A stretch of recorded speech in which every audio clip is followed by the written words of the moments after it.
Baik. Assalamualaikum warahmatullahi wabarakatuh. Waalaikumsalam warahmatullahi wabarakatuh. Jumpa lagi dengan saya Imam Abu Ahmad. Apa kabar semuanya teman-teman, pemirsa? Semoga selalu dalam keadaan sehat sejahtera selalu di mana Anda saja berada. Nah, kali ini saya sedang berada di rumah Ustadz Abdul Latif. Alhamdulillah kami punya tamu spesial yaitu pesepeda dari Gorontalo yang insya Allah nanti akan melanjutkan perjalanan ke Saudi dalam rangka untuk menunaikan ibadah haji. Amin. Insya Allah. Alhamdulillah saya sangat bersyukur sekali bisa bertemu dengan mereka dan berharap saya bisa dengan pertemuan ini bisa mengambil manfaat, bisa belajar dari kisah perjalanan beliau dan mengambil berkah. Dan kita doakan dari pertama semoga misi mereka semuanya tercapai, cita-citanya bisa mendapatkan visa haji, bisa masuk Saudi dan menjadi haji yang mabrur dan makbul. Amin. Jadi dalam video kali ini saya ingin menanyakan bagaimana kisah perjalanan mereka dari Indonesia dan udah berapa lama di sini. Iya. Dan yang menantang karena di sini adalah musim panas gitu ya. Ya, Masya Allah. Nah, itu nggak kebayangkan dalam di luar itu 45 derajat. Gimana kok bisa naik sepeda di bawah terik matahari yang sepanas itu? Ya, nanti bisa diceritakan. Oke. Untuk perkenalan, silakan Mas Andri sebelum kita mulai tanya jawab. Oke, taib. Langsung perkenalan. Oke, bismillah, alhamdulillah, wassalatu wassalamu ala rasulillah, mabad. Assalamualaikum warahmatullahi wabarakatuh. Waalaikumsalam warahmatullahi wabarakatuh. Alhamdulillah, jadi perkenalkan, saya Andi Harvin. Saya bersama saudara saya Khairul Matini. Jadi kami berdua dari Gorontalo. Kami start dari Gorontalo itu pada tanggal 6 Juni Pak 2021. Jadi kurang lebih sudah 1 tahun perjalanan dan tentunya tujuan kami untuk ke Baitullah, ke Mekah untuk ibadah kepada Allah Subhanahu wa taala. Dan sepeda hanya sebagai wasilah atau sarana untuk kita bisa tiba ke Mekah. Karena memang pada intinya yang perlu digarisbawahi dari perjalanan kami adalah ketika kita atau kami berdua punya uang yang lebih, yang cukup, tidak mungkin kami bersusah payah untuk mengayuh sepeda dari Indonesia ke Saudi Arabia.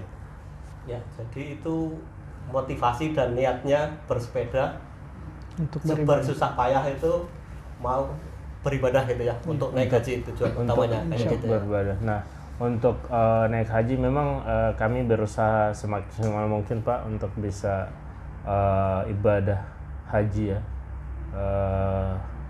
Kalau ini rukun Islam kita yang kelima, dan kami sebagai manusia tentunya hanya sekedar merencanakan, dan tentunya kami selalu berserah diri kepada Allah Subhanahu wa taala. Mana yang terbaik, entah itu kami bisa diberikan haji ataupun minimal bisa umroh, seperti itu. Dan kami menggunakan sepeda dari Gorontalo. Alhamdulillah sudah sampai di UAE. Tentunya ini adalah apa ya? Kami juga tidak menyangka kayak buka mata sudah di UAE seperti Masya Allah. Tentunya ini semua atas izin Allah Subhanahu wa taala. Kami tentunya sangat bersyukur atas nikmat yang selalu tercurahkan kepada kami dari Allah Subhanahu wa taala. Masya Allah, mau klarifikasi ini udah 1 tahun gitu ya? Iya. Perjalanan. 1 tahun. Mungkin bisa diceritakan awalnya itu idenya gimana kok ini Lumayan. tadi seperti disampaikan itu panas sekali, orang-orang di Bogor bilang you are crazy man gitu kan. Gitu ya. Yang lainnya naik mobil pakai AC full, nggak ada yang naik motor juga, ini naik sepeda. Gila nggak? Gimana itu, kenapa selain dari motivasi ibadah haji yang insya Allah nanti bisa tercapai, tapi yang lain-lain apa gitu? Kenapa kau pilihannya sepeda gitu ya? Oke. Jadi memang awalnya dari Gorontalo itu sebenarnya rencananya itu backpacker. Ya. Backpacker. Jadi backpacker tentunya backpacker yang low budget. Jadi misalkan kita numpang dari mobil dari kota satu ke kota yang lain seperti itu. Nah, cuman karena saya punya sepeda pada saat itu yang saya gunakan dari rumah ke kampus, jadi saya dan pada saat itu di akhir 2019 sementara perencanaan itu kurang lebih selama 1 tahun, saya lihat ternyata ada yang pernah bersepeda ke Mekah. Jadi itu ada rekan kami di Malang yang menjadi inspirasi juga. Jadi beliau bersama istrinya bersepeda dari Malang ke Mekah seperti itu. Sehingga saya dari situ mulai riset-riset, oh ternyata banyak yang pernah melakukan touring bersepeda jarak jauh. Nah, sehingga saya memilih sepeda. Adapun kalau pada saat itu saya punya kendaraan motor, mungkin saya menggunakan motor. Ataupun saya pada saat punya mobil, mungkin saya menggunakan mobil, nggak menggunakan sepeda. Nah, tapi alhamdulillah dengan menggunakan sepeda juga kami bisa dapat banyak saudara di perjalanan. Kami sangat bersyukur bisa dipertemukan dengan orang banyak, orang baik tentunya. Dan tentunya kita juga alhamdulillah di sepanjang perjalanan ini ketemu dengan para asatizah, para ustadz-ustadz, para kiai di sepanjang perjalanan. Dan tentunya salah satu motivasi kami untuk datang ke Baitullah juga sebenarnya kami ingin belajar. Karena dari latar belakang kefakiran ilmu agama, sehingga kami berharap bisa belajar lebih untuk memperdalam ilmu agama seperti itu. Dan kalau misalkan tadi ada yang bilang crazy, memang kemarin pas waktu masuk Boulder saya lihat, saya baru sadar pas sudah di Boulder, loh kok ini cuma mobil semua. Nggak ada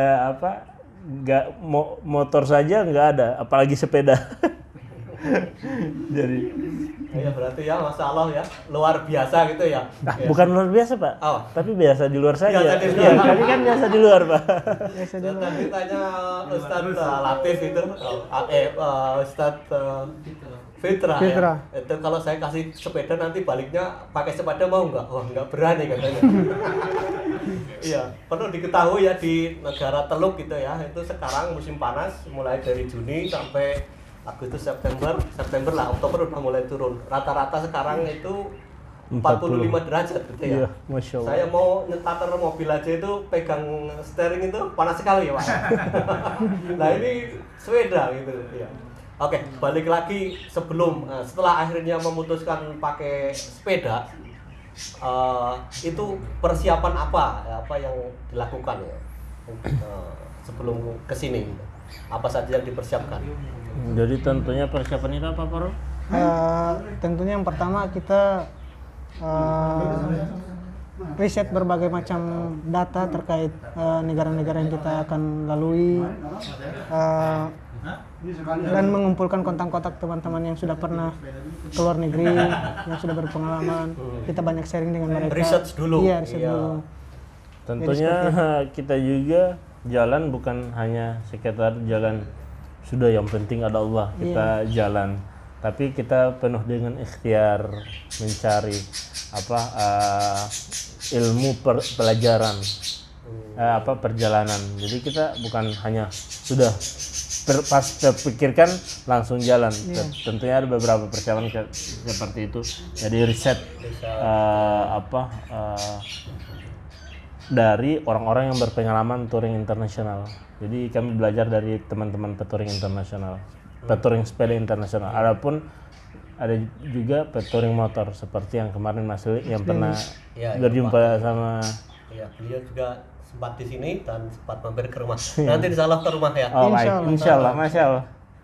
Oke, kalau itu persiapan riset, kemudian persiapan fisik, mental kayak itu, ada persiapan khusus apa gitu? Enggak, fisik. Kalau fisik, mental, alhamdulillah kita berdua pada saat kuliah di Universitas Negeri Gorontalo jurusan akuntansi itu kami dibekali dengan ilmu pecinta alam. Jadi kami masuk di Mapala Benua Fakultas Ekonomi. Jadi insya Allah alhamdulillah atas izin Allah kita bentuk mental kita ditempa di situ. Terus fisik juga kita tempa di situ. Bahkan ini Khairul perdana ya. Perdana. Perdana bersepeda. Jadi perdana bersepeda maunya jauh, masya Allah. Berarti ini dulunya bukan apa ya? Bukan bersepeda. Pesepeda bukan gitu Bukan. Nggak punya sepeda juga Pak. Ini nggak Sekarang punya dipinjamkan sepeda. ya? Masya Allah. Jadi pertama saya ajak Khairul itu, dia bilang nggak ada, terus nggak ada sepeda. Gitu. Saya bilang yang penting antum punya kemauan dulu untuk ke Baitullah. Gampang itu. Dia bilang gampang itu, nggak ada sepeda, pasti ada nantinya insya Allah. Karena kan rencana awal kan backpacker, makanya untuk kepikiran sepeda kan nggak ada, makanya. Kalau backpacker itu maksudnya naik. Iya, apa? kita numpang Numpang dari, kayak gitu. iya. Oh, iya. Oke lah, tapi Backpacker yang low budget ya, ada yang backpacker yang elit misalkan langsung naik pesawat pesawat kan. juga, kayak gitu. Kalau itu paling naik kapal laut, naik kereta gitu. Oke, ya Masya Allah ya. Jadi berawal dari niat yang Iya. kuat, akhirnya memutuskan berangkat ke sini dengan naik sepeda ya. So, Dan yang menjadi bekal utama itu adalah sebenarnya ilmu agama. Jadi selain kami ditempa di Mapala iya.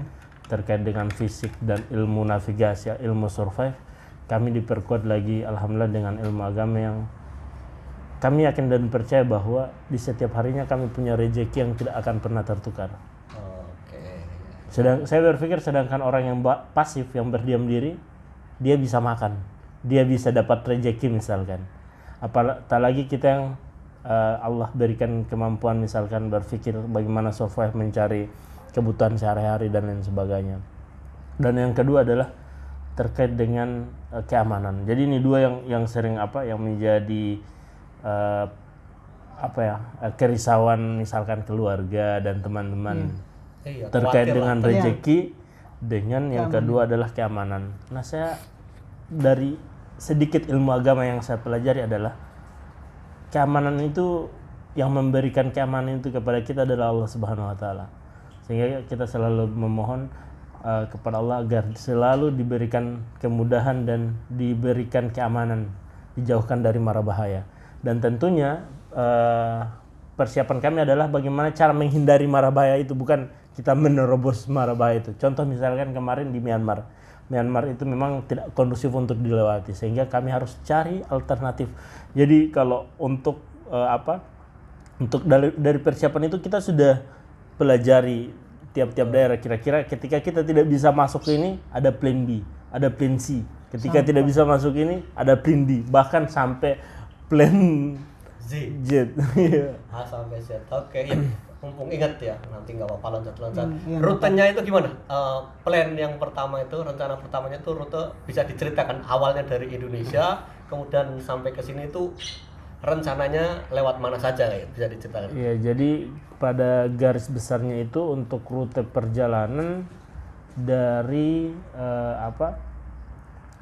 pada saat itu kita start dari Indonesia, terus masuk negara negara pertama yang kita masuki apa Rom? Negara Singapura. Ya. Setelah itu negara Malaysia, Kuala Lumpur, dan setelah itu Thailand, negara Thailand, Bangkok, dan setelah itu kita masuk Oman. Bukan perencanaan.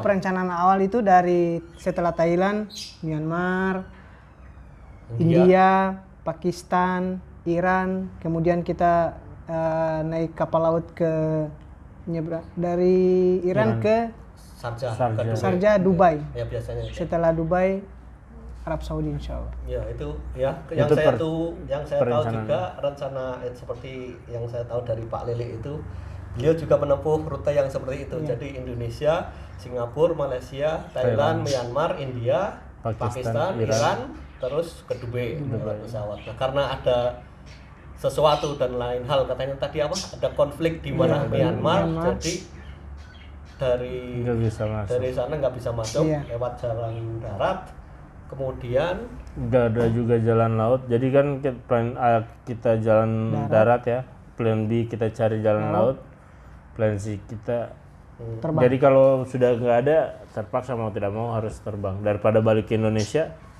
Iya kan? Iya. Mending nge-skip negara kita juga, tentunya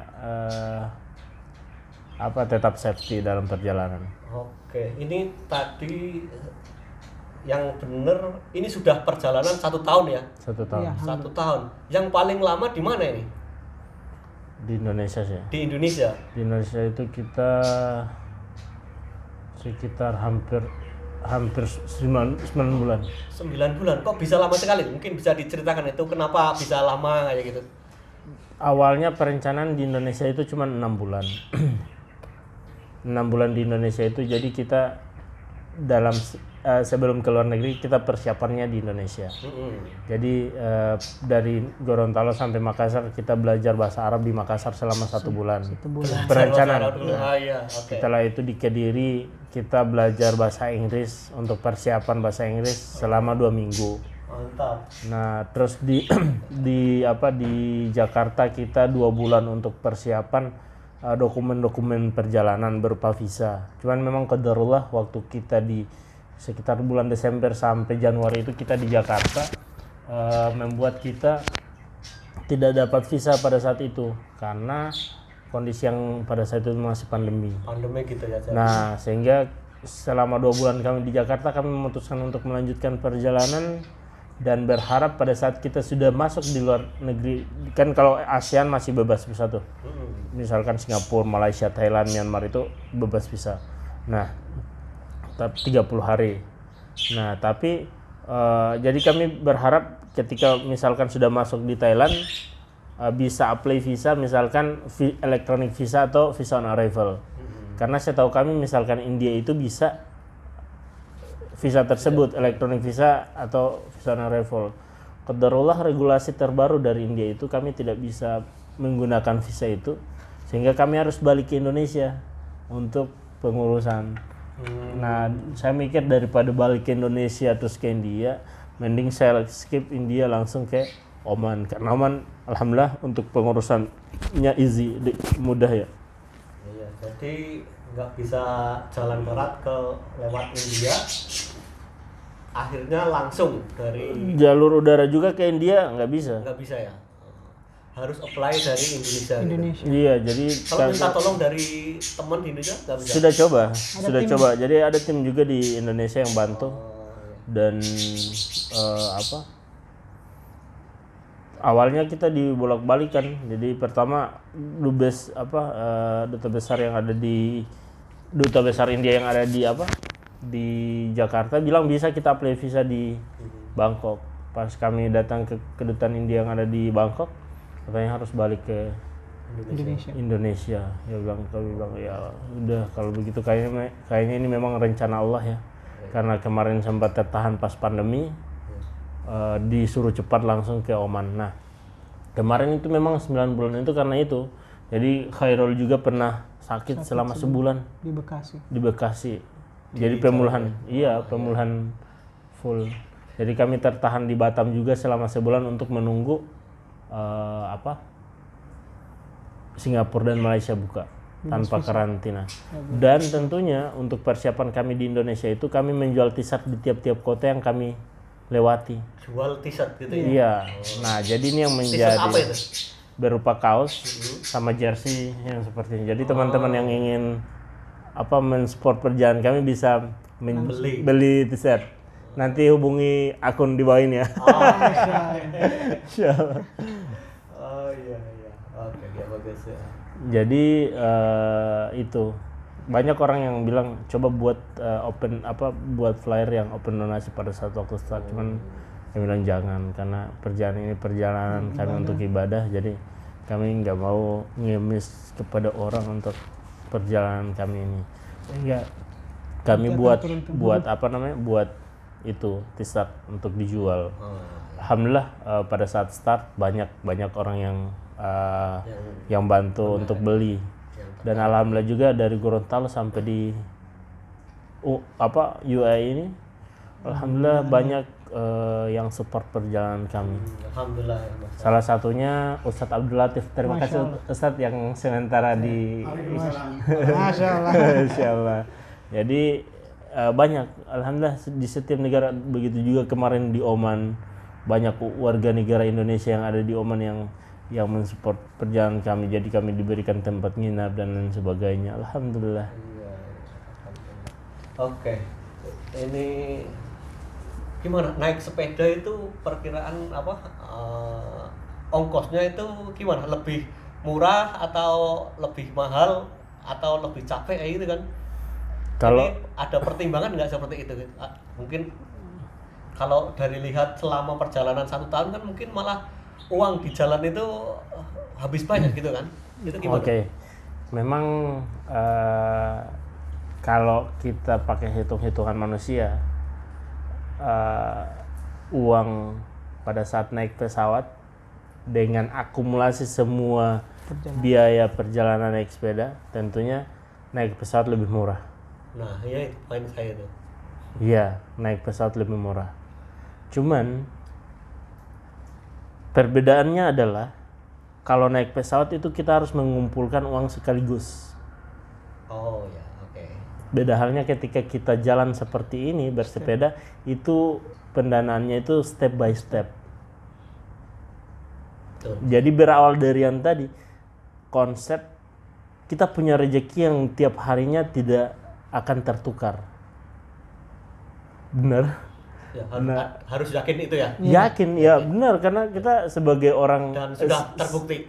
Iya, sebagai seorang muslim harus yakin dan percaya. Tapi ada tapinya, bukan dalam artian kita hanya berdiam diri, Pasrah gitu. pasrah ya, Tanpa ikhtiar. tanpa ikhtiar. Nah, ikhtiar kami apa? Kami menjual t-shirt. Alhamdulillah sampai dengan saat ini, walaupun kami di UAE saat ini di Al Ain, di tempatnya Ustadz Abdul Latif, kita diberikan masih tetap jalan untuk penjualan t-shirt. Nah, itu adalah upaya kami untuk ini. Nah, ada yang bertanya, kira-kira kenapa tidak kumpul uang dulu terus langsung jalan sekalian kan? Iya, iya. Nah, itu masalahnya di situ. Kami bukan tipikal orang yang pandai menabung.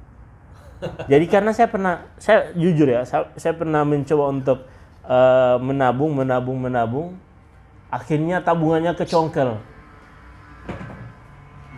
Dan itu nabung, save dana terus, akhirnya tabungannya kecongkel. Sehingga saya memutuskan perjalanan ini menggunakan sepeda ke Saudi Arabia. Oke. Sekarang udah berapa kilometer yang asli ngontel itu? Jarak tempuh total dari Indonesia, selama di Indonesia sampai Oman, dari Oman ke UAE kan naik sepeda juga. Dia tuh nggak berapa kilometer ya? Kalau saya nggak hitung ini ya, kilometernya berapa. Cuman kalau nggak salah ya, kalau di perkiraan, kalau pastinya saya nggak ini hitung. Cuman perkiraan itu sekitar 1.000, 2.000, 3.000, 4.000, ada 5.000. 5.000 kilometer. Yang naik sepeda. Karena kita skip beberapa kayak India, Pakistan itu kan kita skip. Jadi kurang lebih sekitar 5.000 kilometer. Ya, mungkin hikmahnya juga yang nggak bisa ke India, bisa langsung dari Bangkok ke sini. Sekarang di India kan tahu ya, ada masalah politik gitu ya. Iya. Demo-demo, ada sentimen yang kurang baik terhadap kaum muslimin. Nanti kalau di sana malah Walaupun hanya di beberapa titik saja. Iya. Tapi ya, alhamdulillah ini Alhamdulillah. malah jadi lebih cepat kayak gitu ya. Iya, saya lebih kepada itu. Mungkin Allah memberikan notif kepada saya untuk, sebenarnya bisa, maksudnya kita memaksakan diri untuk ke India, kita harus balik ke Jakarta dulu terus ke India kan. Cuman mungkin Allah memberikan notif, ayo coba berusaha dulu biar cepat kamu bisa ibadah haji misalkan.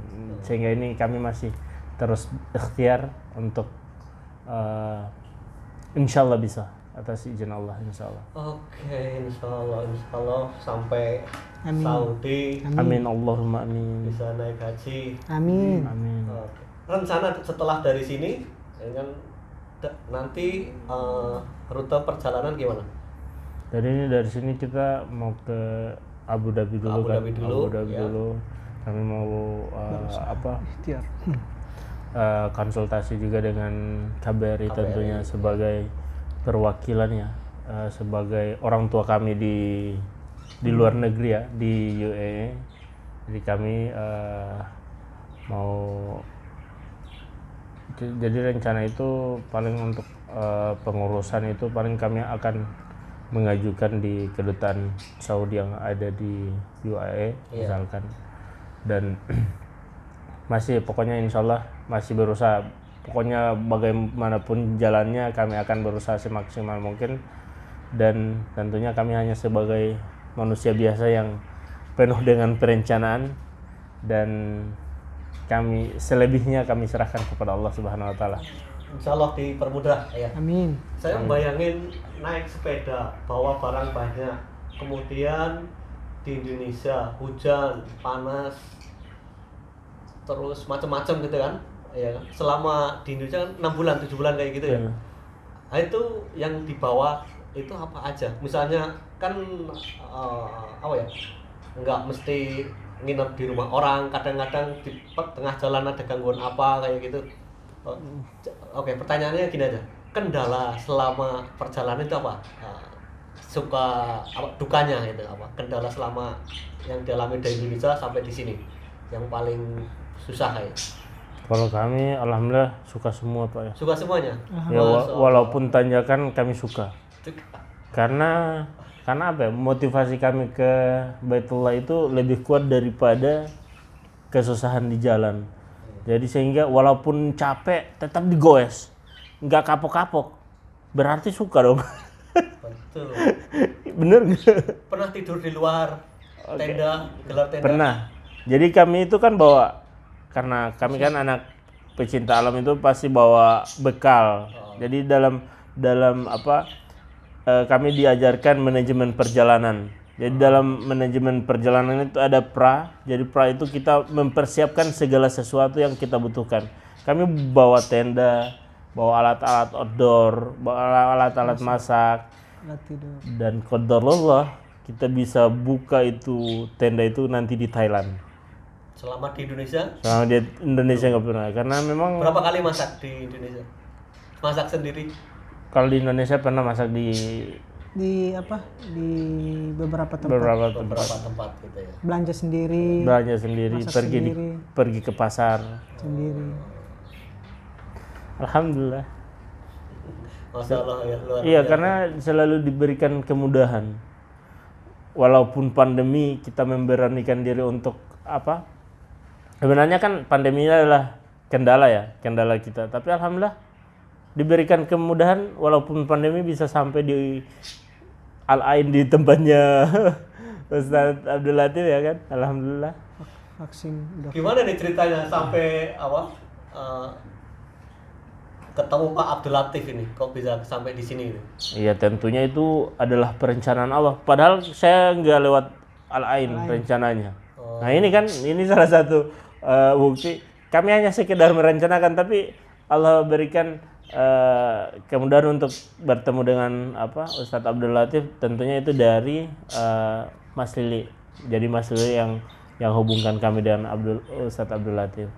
Dan alhamdulillah walaupun semalam ya masih ragu, keliling